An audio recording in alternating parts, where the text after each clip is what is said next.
iron jack. I have a 2002 Mercedes ML320. I'm getting a fuel pump replaced, and I just got a fuel pump removed already. Now, one thing before I explain how I remove it, I want to show you something what I found, because those kind of stuff you want to inspect. The wire harness coming to the fuel plugs, to the fuel pump I mean. Now, if you look in here, I don't have a good light. This last plug right here, this last pin on the right is burned. You can see the little brown. It's hard to see in there because of the sunlight, the shade. But anyway, this is the old fuel pump right here. That's a new fuel pump I got from Advanced Auto Part.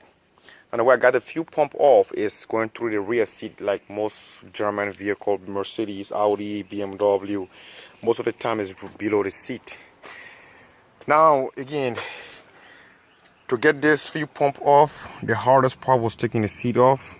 So a lot of star bolt holding it in place, and 16mm nut, few 16mm nuts holding the seat in place.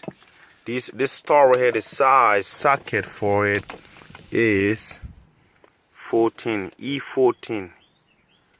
See that? E14 star socket.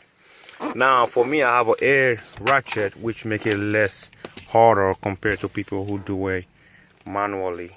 Anyway, you can see the fuel pump where it goes to on the passenger, on the driver's side rear seat. Now also a lot of bolts holding the seat in place. You can see the hole they're coming from. Some of them are a little hard to get to. These rail a little hard. Not much hard, not really hard. It's, you know, it just probably lifting the seat was a little bit heavier than what I was expecting. You want to hurt your back.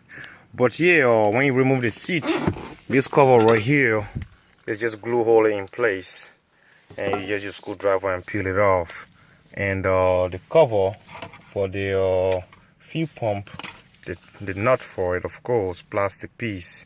They have some special tools for this, but I use my big open wrench right here always for fuel pump work.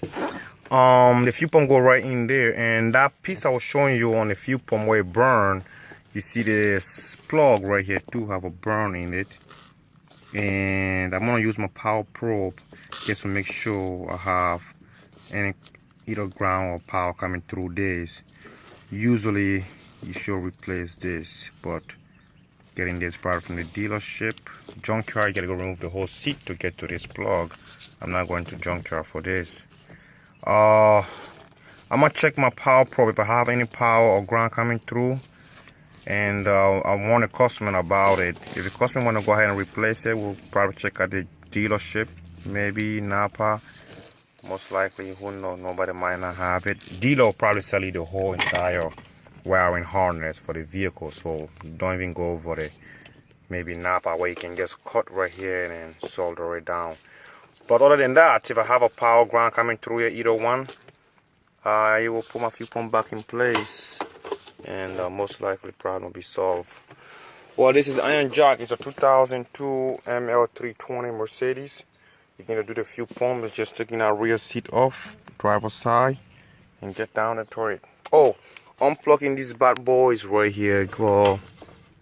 They give me a little problem. This one didn't give me no problem. You see, it's nice and solid. Let me test it from the shade. You squeeze up here, of course. You squeeze. If you have a needle no plier with a hook on it, you squeeze right here. You can use a screwdriver if you want to.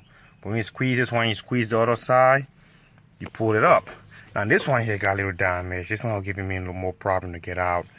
This one giving me extra problem. This one gave me no problem. It didn't give me no problem. And you know how to unplug a plug, I guess. You know, that's a clip right there. But this is a 2002 again ML320. I guess up to higher models, the same thing, 2000 down, whatever. Iron jack.